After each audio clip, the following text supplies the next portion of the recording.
Welcome to Living Chassidus. Together, let's live the Chassidus we learn.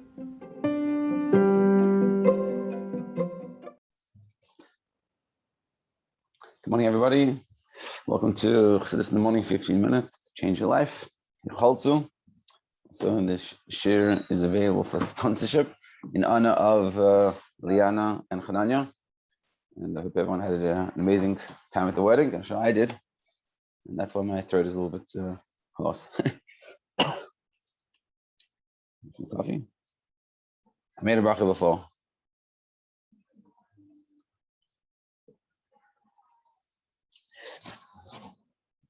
Okay. So we've been talking a lot about Kabbalistic terms and discussing the share of essentially all problems, that everything really starts out from good, or in general, besides from toil, which is sort of midyan, which is not good, but it's not a specific level within toil. It's not a chesed of toil, which is good, or gvura, it's the whole thing itself. And when it comes down, it skips the seder shtalshlus, which is the normal chain-like descent, which is what normal seder shtalshlus in sort of simple English is sort of the natural progression of things, the way God made them. Whereas then there's Lamayim seder shtalshlus, which is above. And it seems like what we're saying here is that midyan is lamata miseder shtalshlus, jumps, it descends, it falls down. It doesn't go through this process, it just falls down. So now we're going to start discussing and even more the next chapter. What does it mean in practical terms? So we'll go from page 23. The separation that characterized the realms of Toyu gave rise to the 7 evil. Oh, one second, quick, cute story. That one time, trying to figure out which story. Yeah. So there was a guy. His name was Moshe Leib Erblich. He lived in 1745 to 1807, and unfortunately lost his father at a very young age. And so he had to support the family, as well as in those days. So he had to leave Yecheder. He was probably 8, 9, and he wasn't able to go learn Torah anymore. He had to go work and try to support the family. So fortunately, and he always longed for the days he could go and go back to learning Torah. And fortunately, a few years later, his mother, she inherited a large sum of money. So he could stop working and go back to learning Torah. And so he did. He went to a yeshiva in Mikulov, which is in Czech Republic today. And he became very good friends with the chief rabbi, which was Shmuel Shmelke. He passed away in 1778. So one day, the rabbi's wife, she was going to wash her hands. And you can imagine those days didn't have like running water inside. So they went to, the local pump at the pool, get water. So she went to wash her hands. She took off her rings to go pump water. And as she took off her rings, the town Ganav, he saw what's going on. So as she wasn't paying attention, he swiped her rings. But she quickly realized, and then the commotion started. So the Rav Shmuel Shmelke, he told Rabbi Weiss, this guy that it was used to be, had to work, and now he's able to go back to yeshiva, which he had befriended the Rav. He told him, he goes, run after the Ganav and tell him the ring is his. He told him the ring is his, and it's worth 100 korinas and nothing less. So this boy runs to this thief. He catches up with him, and he explains to him. He says the Rav said it's yours to keep, like it's yours, because the Rav didn't want him to have any issues that he's a ganav or something, And also he said to him clearly probably has issues. He needs to make money this way, and also how much it's worth. And this is obviously Israel to the extreme, but this is sort of avas chinam we're talking about. And ultimately, the guy was certainly so affected by what happened to him, what this Rav did, that he stopped his ways and he got a proper job, and he lived a proper decent life. So in this idea of the opposite of toil. So the separation that characterizes the realm of toil, that caused the 7 emotive attributes. As mentioned, separation, the general reason for the shattering of the vessels of Kalim. Like I said before, that the shviras of Kalim, it caused this. The clip of midyan in this world is an extension and a result of the fundamental separation that characterizes Tohu. So the clip of midyan that we have down here is essentially coming from this Shiras HaKelim. And therefore, it's not included among the 7 nations. Because the 7 nations is something specific that happened. Because every nation is compared to one of the spheres, one of the emotions, whether it's kindness, severity, beauty, and things like this. Whereas midyan was just above all this. There's a fundamental separation.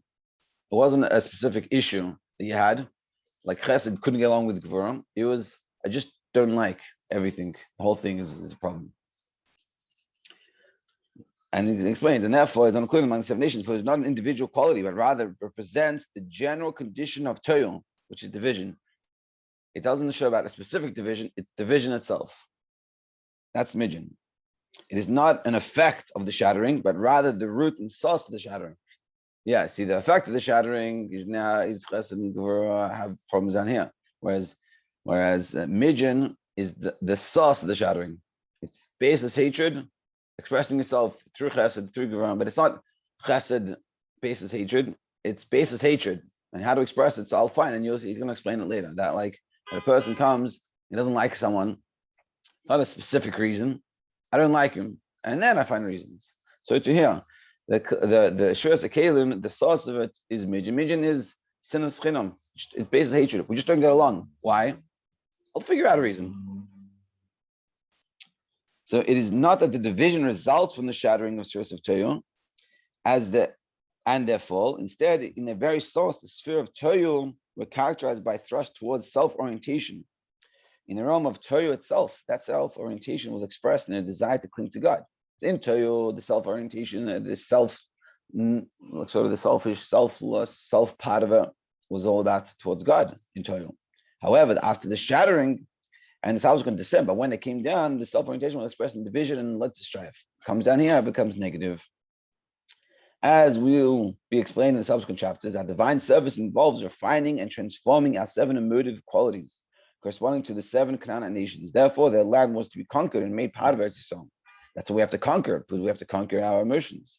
We have to make sure that the emotions are in line, and we're not being wild and out of control.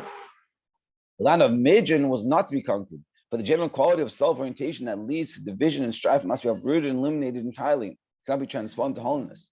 By midyan, being it's coming from a deep-seated place, it's something that cannot be really truly refined, so you just have to stay away from it, you have to get rid of it. Whereas the 7 Canaanite nation, you have to conquer. Whereas midyan, you don't have to conquer, you just have to destroy. Because its negative is purely negative, whereas the negativity of the other nations was something which needs to be refined. Kitzur, page 24. The clip of midyan is identified with strife and baseless hatred. The 7 Canaanite nations represent the 7 specific middays of the realm of Klippa. Yes, the midyan is just baseless hatred. And the 7 Canaanite nations are specific middays that need to be refined. So the chapter continues to discuss the spiritual counterpart of midyan, the quality leading to strife and contention that exists within our hearts. It explains that midyan reflects on the innate self-orientation that characterizes Klippa. That's what midyan, the innate self-orientation. This distinguishes the realm of Klippa from the realm of holiness. Holiness is characterized by bittul, which leads to unity. By contrast, Klippa is characterized by self-orientation, which leads to separation and ultimate strife. 1 second.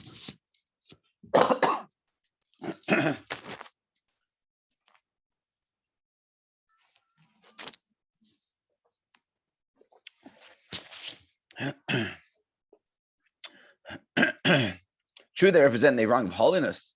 However, because of the intensity of their light, they were fundamentally unstable. This brought about the spiritual cataclysm known as the Shiras HaKelim, the breaking of the vessels. After the Kelim and the Shiras of Tohu shattered, the remnants underwent a radical descent that led to the clip of midyan, the quality that brings about a separation, strife, and contention that prevails in our world. So ultimately, it started off good, as we said many times before, it started off good, but it came off really bad. And let's see what is, and we're talking about, essentially, we're starting to lead into this conversation about, and we have to work on ourselves and see what we have to refine versus what we have to get rid of. We'll start Dalet a little bit.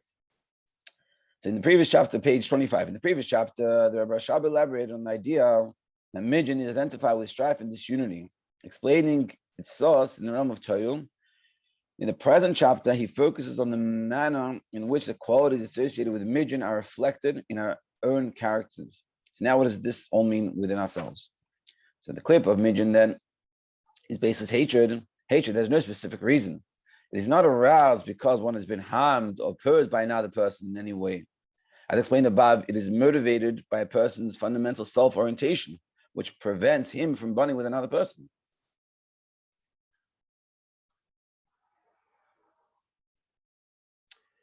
Were the hatred to have a specific cause, it would be dependent on the specific attributes and would not be considered a result of the kelipas of midyan specifically.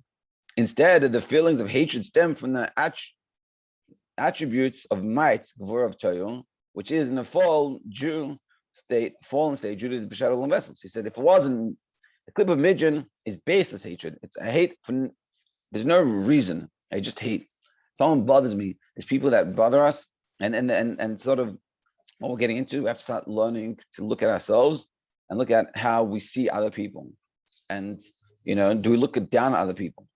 And then what the Rosh is saying, that a lot of times you look at a person, you look down on them, not because they did anything wrong, just because of our self-orientation. We have our own self, our own existence. We take up space, so someone else can't take up space for us. And we feel they're in their way.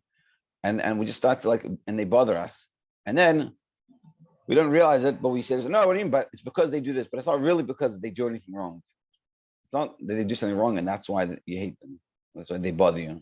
It's really essentially they only bother you because there's your self-centeredness that is taking up space, and so then it can't get along. It's like that. Like, what's the difference between a friend and a person you don't like a friend and a person that bothers you?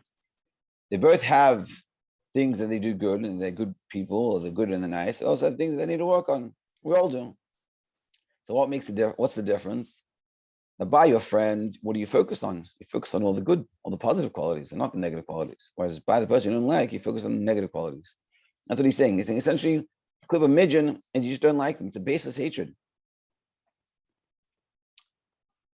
Whereas, and now he's saying, in contrast, if it was because of something specific, so let's say you had a hatred towards them, that would be gvura of toyo, which is in the fallen state due to the shadow of visit. Because Shirasa Kalims, now you have a hatred towards this person. As mentioned in the previous chapter, in their source, the attribute of toyo were holy, without any negative orientation. However, the shadowing of the vessels highlighted the self-orientation and allowed for the possibility of kelipas to gain a foothold. But through the Shirasa Kalim, now kelipas can come involved, and now you can have gvura in a negative sense. The word translated as might refers to the ability to summon up inner power. In that way, it differs from koyach, which is often translated as strength. Our sages state, who is a mighty man, one who conquers his natural inclination. The inner might is necessary to summon up the power to say no to one's natural wants and desires. The exercise of this might is associated with the control and judgment. Ideally, exercising one's control and judgment should be focused on his own energies and not on other persons. However, due to the descent caused by the shadow of the vessels, one judges another person, not himself. So that's the kelipas. That the purpose of kelipas gvura is to judge yourself and to be very strict on yourself, and in a healthy way, of course, but to analyze yourself and make sure that you're being proper the way you should be and the way your potential is. But when you have it down, it comes down to the negative. So you do that, but for someone else, and you're judging someone else. You look at someone else and you say, "Why are they doing this? Why this? Why this?" And it's all judgment. Now, due to the descent caused from the shadow of the vessels, one judges another person, not himself. Moreover, when the other person does not measure up on the scale of judgment, the attribute of might could lead to feelings of anger and hatred towards the opponent. And therefore, when you say, and I think, unfortunately, this is the thing in Crown Heights, that people look at you and they just judge you based on what you look, and why you're wearing this, or why you're doing this, or why, very superficial things. And instead, what we should be doing is being self-reflective on ourselves and analyzing ourselves. Now, I'm not saying are people doing everything correctly, but that's not the point. The point is, why am I? Yeah, it's not just Crown Heights. Yeah, someone said it's not just Crown Heights. Yeah, it's true. I live here, so I see it.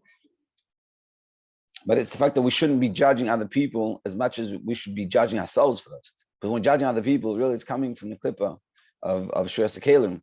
That in its source, it was judgment. We should be judging ourselves. and not in a negative way, of course, but in a positive, real way.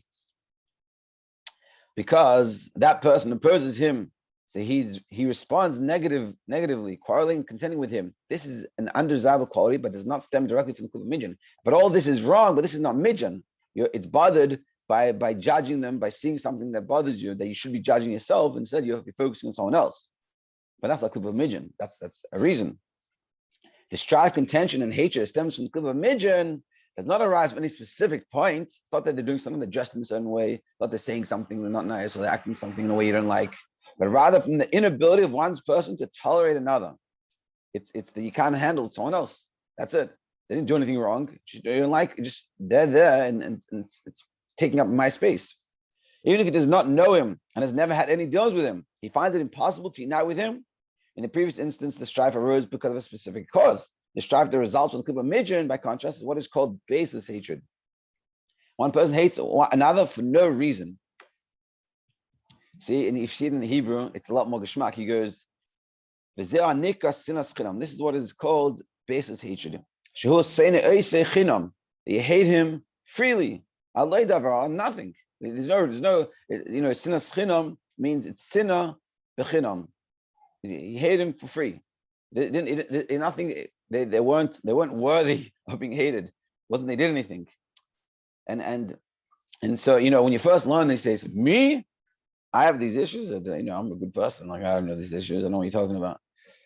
But I guess we'll stop here. But the homework or the idea to think about is to think about this and analyze and say, is it people that I don't like? And what's going on and why don't I like them? And you say, yeah, but I don't like them because they did X, Y, and Z. Say, but is that true? And really like focus on these things and say, hey, is it that I don't like them because of what they did to me? Or is it because I don't have a real good reason for it? Am I judgmental? Do I judge people very quickly? Do I judge myself in a negative way? But it's more so other people around. Like, do I not get along with people? And it's not also the opposite of it is not that I just get along with everyone because I'm a nobody. It's not a healthy thing. It's a good thing to get along with people, but we're not talking about you should just be a shmata. But this is to think about like how my relationships with people and people that bother me. Do I have people that bother me? Why do they bother me? Do they bother me because of something specific, or is it because my self-centeredness and my ego that takes so much space, I don't have room for them? And you could say to yourself, hopefully you're like, oh no, it's because of X, Y, Z. But is it? Question that. Is that really why? Yeah, very, very interesting. To be continued tomorrow.